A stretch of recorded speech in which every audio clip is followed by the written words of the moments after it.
evening, everyone, and welcome to another Instaviews. I am Saskia, the assistant editor. Thank you all so much for joining us today. I hope you've all had a great day and it hasn't been too long or exhausting. Today, I am going to be interviewing award-winning, filmmaker, writer, producer, director Jay Martin. He has been on Instaviews before, and he's back with some new projects that he's going to talk to us about today. So let's bring Jay on. Hello. Hi. How are you? I'm good, thank you. How are you doing? I'm all right. Yeah, very good. Very good. How's your day been? Busy. Yeah. Busy. Busy. Lots of things going on. But yeah, all good, all positive. Good. So I just want to say thank you for joining us again. I know that this is your second time on Instaviews, but it's always good to have you back. Yeah, absolutely. Yeah, it was great the first time. I actually think I'm wearing the same jumper as well as the first time, so it's a bit embarrassing. I should have changed my uniform for the second time round, but we'll stick with the same thing. I mean, it's casual. It's all fine. You're forgiven. Yeah. So for those people who don't already know, why don't you tell us a bit about yourself and your creative background? Sure. Yeah. So my name's Jay Martin. I'm a writer, director, and a producer. I'm based in a little town called Mansfield, which is an ex-pit town in Nottinghamshire, in England. And I began my career. I studied a BTEC at college in film and television production at a college called Confetti in Nottingham, one of the best creative sort of media colleges in the region, in my opinion. They do, focus mainly on film and music and art, any artistic thing really. So I studied there for 2 years, and while I was there, I made my first short film, Catharsis, which was a narrative film. And then off the success of that, I suppose, I went and carried on making films, Red to Blue being the most recent one that you can see behind me there. That's a documentary film about how my hometown, Mansfield, flipped from the Labour Party to the Conservative Party for the first time ever in its history. Really fascinating political story. And then I work now. I still work full-time at a job, but then I also do freelance filmmaking as well, funding my own projects, then working with clients as well, most recently the BBC, to create a trilogy of documentaries to mark the anniversary of the first lockdown and how COVID affected different areas of our lives. So you definitely have been busy. Yeah, I've been up to a few things. No, I watched Red to Blue because, of course, it was part of the Voice Winter Film Festival, and I just had no idea. I found it so interesting. Politics, everybody has their thing about them, but I do think it was just a really great film, and even if you're not into it, it's just like such an incredible story.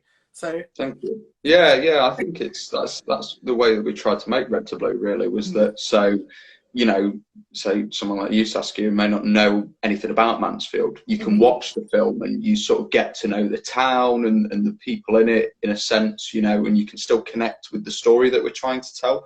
Red to Blue is, as you know, it's a political story, but it's really more of a story about a town's history and its legacy, and what this political change meant, I suppose, metaphorically for the town, after all those years of being Labour. So I was going to ask you a bit about Red to Blue later, but since we're already on the subject, it did really well. Like, you won awards for it. Were you expecting that? Did you just kind of think it was going to be a passion project, or did you know it was just going to do as well as it did? No, so Red to Blue grew quite significantly over time. When I first had the idea for the documentary for Red to Blue, it was originally going to be like a little 10-minute film, really low budget, and I didn't have much sort of an idea of how it was going to be. And then over time, Red to Blue grew into this bigger project, and it became something a lot greater than what I thought it was originally going to be. And in regards to how well the film's done, I mean, I never expected us to win any awards. I mean, I'm confident in the film, I know it is a decent film, I wouldn't put it out there as much as I do if I didn't think that. But I was anticipating us running into a bit of trouble on the festival circuit, because I thought with a film called Red to Blue that on the surface looks like it's about a Conservative victory. I thought no film festival is going to go anywhere near it. You know, they're going to think, oh, it's Conservative propaganda. They're not even going to give it a chance. But actually what we've found is that film festivals up and down the country I've really enjoyed it. You know, we're waiting to hear back from Sheffield Doc Fest, which is one of the biggest documentary film festivals in the world. We should be hearing back from those later in the week. So hopefully, fingers crossed, we'll get into that. Yeah, but picked up three award wins so far for Best Documentary Short, two at festivals down in London. So again, I suppose that sort of shows that the film is reaching that wider audience, you know, down south. And then we picked up a silver medal at the UK Seasonal Short Film Festival just last week, I think. So yeah, film's doing incredibly well. It's definitely, the momentum is still going if you're still hearing from festivals now. So that's amazing, and congratulations on that. Thank you very much. So would you say Red to Blue was the moment in your career so far that you're most proud of, or do you have something else that you want to share with us? I think maybe it was until we made these BBC films. So I think for me, we made a film called Frontline that was shot at Kingsmill Hospital here in Mansfield, and we spoke to a frontline nurse called Kaylee and a doctor, an anaesthetist called Paulak. And yeah, I'd say I'm most proud of that piece of work because it was really personal, extremely emotional, and it was the first chance that these people had to actually talk about how working on the front lines of COVID had affected them physically and mentally. You know, they'd not been given that chance yet just to talk really openly and honestly about their experience. So being able to be, I suppose, a conduit in a sense for those people to use their voices and get their stories out there was really humbling. And I'm definitely extremely proud of that film, as I am all of the films in that BBC trilogy.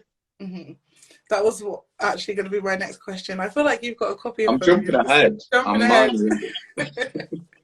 I was going to say, tell us about your BBC trilogy, the films that you've done that have been commissioned by the BBC. How has that been, especially creating them during lockdown as well? I'm assuming some of them were. Yeah. So they were all shot within a very short space of time. So the BBC contacted me off the back of the success of Red to Blue, which is really great.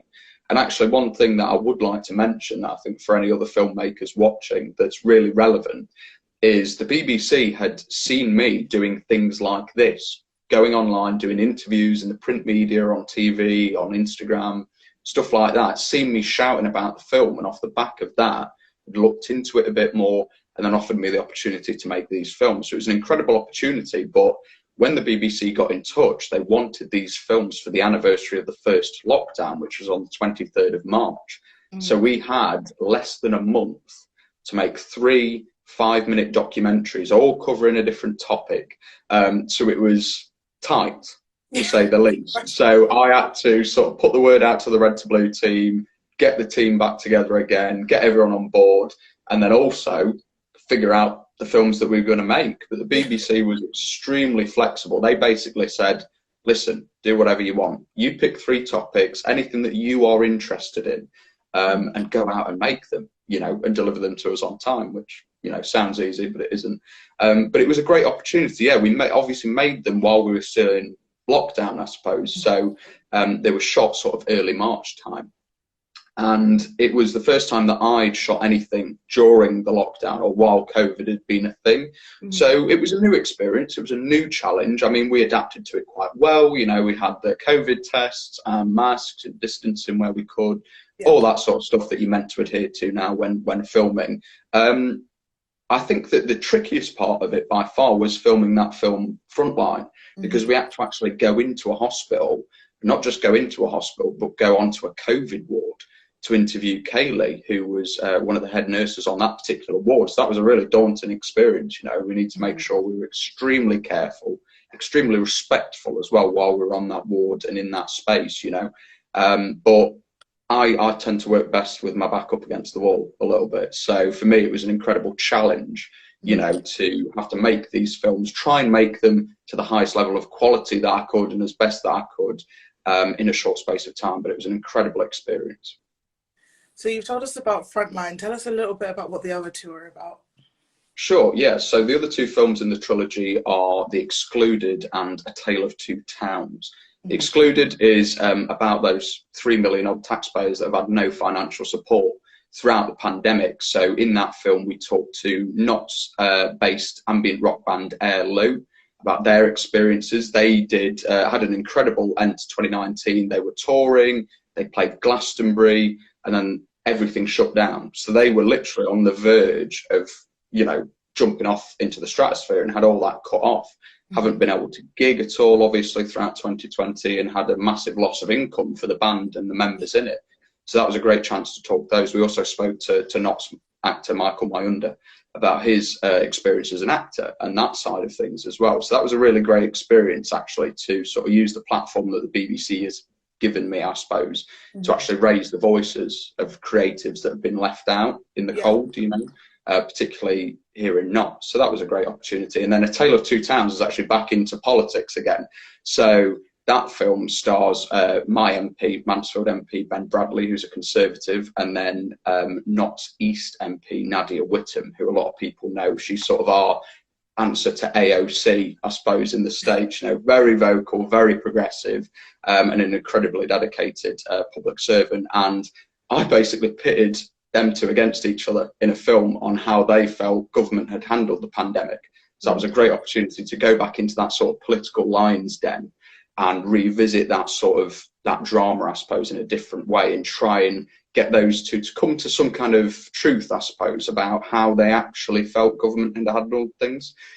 So that was another great chance to dive back into the political side of things that we'd just come off the back of with Red to Blue. So those are the three films. Did they end up agreeing on something at the end of that film?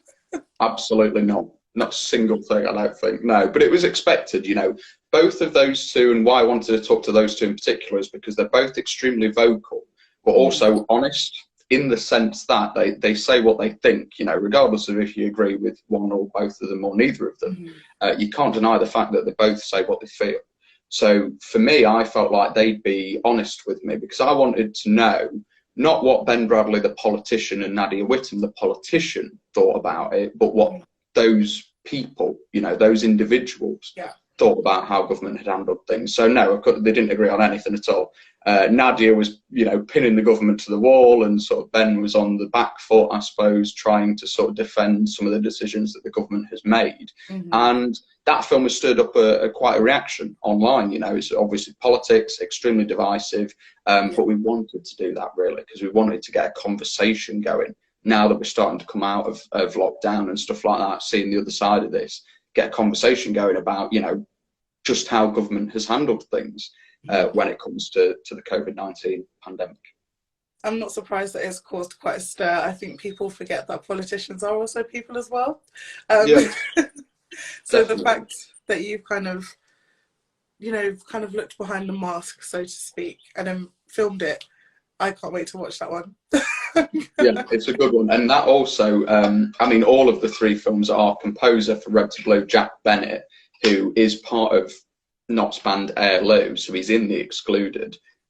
Jack came back to write score for each of these three films, and he did an absolutely incredible job, particularly with Frontline and Tale of Two Towns. So Frontline has this beautiful piano melody that he wrote for it, really emotional and sort of tugs on the heartstrings. And then Tale of Two Towns, he wrote this brilliant piece of music that's really upbeat. It's got these war drums in it and this sort of synthetic angle to it, and it really sort of heightens the experience when you watch Tale of Two Towns, because it feels like you're going into a war between these two people when you watch it. So that's a shout out to Jack there and his incredible music.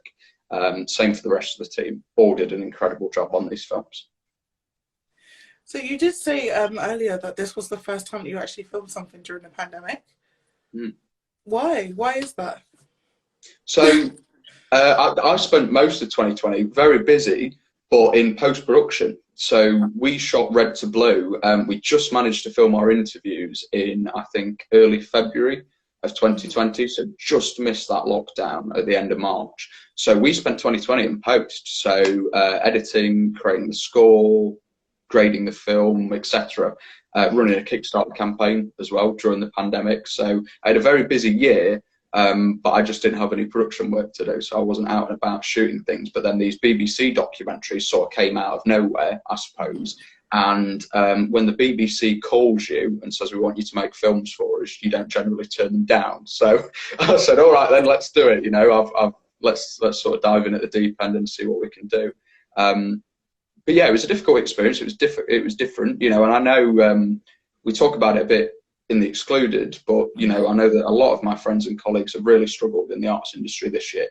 Actors, filmmakers, musicians, dancers, you know, anyone that works in the arts has really, really struggled. So that film, The Excluded, is my sort of ode to those people, you know, and I hope that sort of that helps raise a little bit of a conversation surrounding, you know, the arts industry and how difficult it's been for us filmmakers and musicians and artists this year. Mm-hmm. Absolutely. When you did kind of get thrown into making these 3 documentaries, was there any like challenges that you faced, because obviously you had to do it during lockdown, other than abiding by the social distancing rules, etc.? Did anything feel different? No, not really. I mean, it was a struggle to sort of it's always a pain to organise a film, right? To produce things, to get locations, to get people, to get everything organised and sorted. That's difficult enough without added COVID restrictions put on top of it, you know. So thankfully, through my day job, I'm already a trained COVID officer, first aider, fire marshal. I've got it all. So thankfully, I was able to sort of add that into my producer role quite easily. I knew what was required already to adhere to COVID restrictions. But yeah, it made things a bit more difficult. Finding locations, you know, with the Excluded, for example, I was keen to do the interview with the band in a music venue, because I thought having sort of an empty music venue would be quite powerful, you know, to do an interview there. And then I wanted to interview Michael, the actor, in a cinema. So trying to get those 2 locations proved extremely difficult, because obviously those businesses aren't allowed to let film crews in, but they can, but they can't. So it was a bit of an awkward sort of back and forth. In the end, we ended up filming both interviews in a live music venue, which we managed to sort in the end. But yeah, it was just these added restrictions, you know, it just makes everything 10 times more difficult. But we got through it, you know. It was definitely a challenge, but one that the team definitely rose to, I'd say. Yeah. I mean, it's just going to make you all stronger in the end anyway, so. Yeah, hopefully so. You said that, I know that you weren't filming during lockdown, but still, I think lots of creatives found it difficult to stay motivated. So if you were in like the post-production phase, did you ever have issues just, you know, wake up one day and be like, oh, not today, can't do it today? Yeah, I think so. I mean, particularly with the editing of the film, because me and my editor Richard began to cut the film together sort of side by side, which is what I enjoyed to do, was working right next to an editor, you know. So we had to then switch that to working remotely with each other instead, and doing things over phone calls and sending, you know, Word docs of notes back and forth to each other. So it just sort of elongated the whole process. So at some point, yeah, it was difficult to stay motivated, you know, because it's sort of frustrating. Same thing with working with Jack Bennett, our composer, to create the score. So again, normally being sat across from each other and being able to talk about the music and sort of him throw out some ideas and stuff like that, that all had to be done remotely. So again, it's just an extra sort of added stress on top of, you know, what is already a difficult and challenging creative process. Yeah. But for me, I think because thankfully I was lucky enough to have a film that had already been shot, we were able to finish the film, you know, during lockdown. However, obviously, if we'd not been as lucky and we hadn't shot those interviews before the lockdown, we would have been in a position, maybe still now, where we were waiting to shoot the documentary still. So yeah, it proved extremely difficult. And of course, I had some plans for 2020 in terms of other projects that I wanted to get off the ground that had to be pushed back because, you know, we weren't able to shoot them. I wasn't able to have the meetings that I would have wanted to have and see the people that I wanted to have conversations with. So yeah, it proved very difficult at times, but I'm extremely sort of determined when it comes to filmmaking. So as far as I'm concerned, nothing's going to stop me from doing it. It's just sort of one of those things where it makes everything extremely difficult, or a lot more difficult, but you just have to sort of power through it the best that you can, and if you can, you know. But like you mentioned, not everyone's able to do that. You know, not everyone is able to have the luxury of being able to work remotely. If you're an actor, for example, I know a lot of my acting friends have resorted to doing sort of like Zoom shows and stuff like that, which is not ideal if you're an actor. You know, everyone knows you want to be staring into the eyes of the person that you're acting to, you know, in order to have some kind of feedback there. So I know it's been extremely difficult. In my particular case, though, we sort of looked out big time, yeah, with Red to Blue. So you said that you had to postpone some projects. Is that what you're kind of going to be working on now? Like, yes. What is next for you at the moment? So what is next is a narrative short called After Dark. Ooh, and this is a film that I have been writing now for about 5 years. It's actually been 5 years since I made my last narrative film, which is pretty crazy. You know, Red to Blue was sort of the next big project after my first short film. But I'm really keen now, having done 4 non-fiction projects back to back. I'm really excited to dive back into the world of narrative next. So After Dark, hopefully, I'm going to be getting off the ground this year, and that will be my 2021/2022 project. And then we also, just yesterday, actually, I had a meeting with a journalist, a local journalist here in Mansfield, about another non-fiction project that we're looking to get off the ground. A story set here in Mansfield. So that will be coming down the pipeline at some point as well. And also, I'll be working closely with the BBC again in the future on some more fiction and non-fiction projects that I can't talk about just yet, but some very exciting stuff coming from our collaboration with the BBC. So definitely not the last that we've heard of J. Martin. Hopefully not. No, hopefully. Although this might be it. You may just, after this Instaviews, I've just disappeared, no one ever hears of me again. And that's it. Who knows? But hopefully not. Hopefully we'll continue making films for many more years to come. Exactly. Are you allowed to tell us what After Dark is about a little bit? Because that's your project. Yeah, absolutely. So After Dark is a story about a young boy who is suffering from undiagnosed childhood schizophrenia. His name's Kev, and he's about 8 or 9 years old. And Kev hears about a poetry competition that's been held at his school, with a prize fund that he thinks is large enough to save his family from the financial situation or financial difficulties that they currently find themselves in. So with the help of his stepsister, Kev begins to write this poem, and as the film progresses, Kev's sort of mental state and mental illness begins to disrupt his reality in quite a fundamental way. So it's a very heavy subject matter. It's an extremely personal film to me. And like I say, a story that has now been in my head for 5 years, which is pretty crazy. So I sort of know that film. I know exactly how I'm going to make it. I know exactly what it looks like, what it sounds like, you know, how it plays.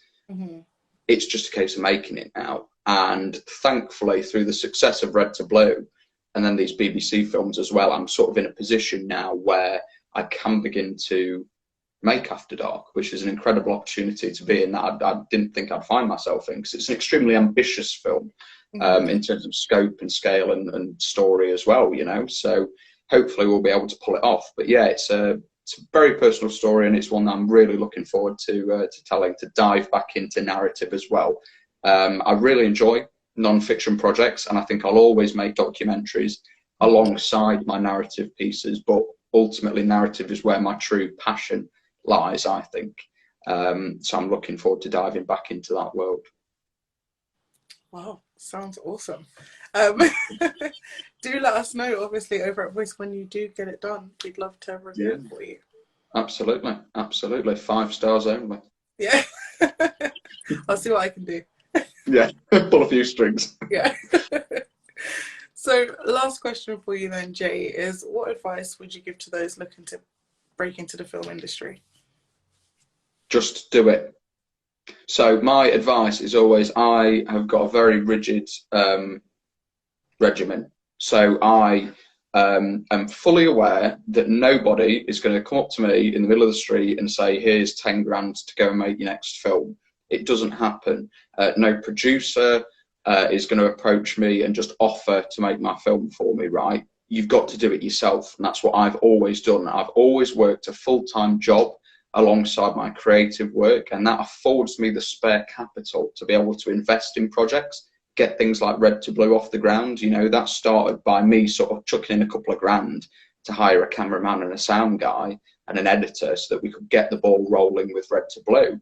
And that's something that I'm passionately believe in, because I think a lot of filmmakers I see, and I went through it myself, where I was just sort of spent years just waiting, because I had it in my head like, right, I can't make After Dark unless I make it with this producer and we have this budget, and you know, all those things that I thought had to align. And then there came a point where I just sort of thought, hang on a minute, I've been waiting around here for 3 years for a producer that's not going to come with a bucket of money that's not there. I've got to do it myself, and if I don't, before I know it, it'll be too late, you know. So my advice would be, whatever you do, whether you're an actor, a director, a writer, a producer, a cinematographer, a sound guy, whatever it is, do it yourself. You know, you've got to motivate yourself and keep yourself going, you know, and you have to be quite ruthless and extremely dedicated, or I should say ruthlessly dedicated. I don't mean ruthless in sort of a negative sense. I mean in like, you know, you've got to be extremely dedicated to what you want to do. You know, as a writer, director and a producer, the onus is on me to make my films, right? So I write them, I'll direct them, and I'll produce them. So I'll find the money to get them made, whether that comes from me or outside sources. But that way, if I'm not making a film, I've got no one to blame but myself. Mm-hmm. So I keep myself motivated through that, you know. And I know a lot of actors, for example, that have started to produce their own films because they're thinking, well, I want to act, right? But there's not many film roles going at the minute in short films or whatever it may be. So instead of just sat waiting for a good role to come to me, I'm just going to write a role myself. You know, I'm going to start producing my own work and stuff like that. And I think that's great, because it's that sort of tenacity that is needed, you know, at this grassroots level, and to keep you going. So that's my advice, is try and do it yourself where you can. Keep yourself busy, keep things moving along, and hopefully you'll get a call from the BBC one day like I did. But then that was, you know, even that came off the back of the success of Red to Blue. So that was me, you know, sort of funding that project. We had an incredible Kickstarter campaign that went extremely well, and we ended up raising a lot more money than we wanted to. And then I went out there and shouted about the film, which is something that not many short film directors really do, you know. Mm-hmm. Most short films just tend to, you know, they'll go on a festival run and then get released online on Vimeo, and you never really know about them, right? But with Red to Blue, I thought, you know what, we've got a bit of a captive audience here in Mansfield, so I'm going to go and shout about the film as much as I can, because I want as many people to see the film as humanly possible. And that worked out extremely well, because then off the back of that promoting of the film and getting the word out there, the BBC gave me the call, because they'd seen what I'd been doing and heard my name. And if it wasn't for that, and again, that dedication to seeing the project through to the end and trying to market it, I suppose, like you would a feature film, you know, or a studio film, that resulted in an incredible opportunity for me and the team to work on some stuff with the BBC. So yeah, that just goes to show, I suppose, that, you know, if you do sort of see your projects through to completion, you do stay dedicated, good things ultimately do come, you know. So yeah, that's my rambly answer to what the advice that I'd give to at least fellow writers, directors, and producers, because that's what I know. So I don't presume to talk for every artist or every creative, you know. But in my personal experience, that's what I use. That's my sort of plan. Yeah, I mean, I'm not a filmmaker or a director, but the advice is transferable. So thank you for that. Yeah, right. And the examples that you gave as well. Okay. Well, Jay, thank you so much for taking the time to sit down and talk with me today. I do really appreciate it. Yeah, it's been a pleasure. So just last thing, where can people find you online? I know that your films are available online, and we will be linking them in an article coming out sometime this week. But yeah, where can people find you online? So I'm at Jay the Film Guy on all social media, so Twitter, Facebook, Instagram, whatever else. And then if you'd like to follow along with my projects, and if you'd like to watch those BBC documentaries that we've been talking about today, if you jump on Facebook and search for Sharp Edge Productions, that's my production company, you'll be able to find our Facebook page, and on there we have all the updates on any projects that I'm working on. We've got updates on Red to Blue, and you can also watch the 3 documentaries that we've discussed today as well as any news on future projects that I'm working on. Amazing. Well, thank you so much, and I do wish you all the best with your upcoming projects, and I can't wait to see them. Thank you very much, and thank you for having me back on Instaviews. It's been a pleasure. No worries at all. And thank you everybody for watching. Take care. Thank you. Bye. Bye. Today's episode was made possible by Voice Magazine, an online platform for young people interested in art and culture. You can read VoiceOver at voicemag.uk and find it on Twitter, Instagram, Facebook as VoiceMagUK. If you like this podcast, please consider helping us to make more with a donation of any amount at voicemag.uk/donate. Thanks to Kevin MacLeod for use of the track Thief in the Night. You can find more of his work on incomputech.com.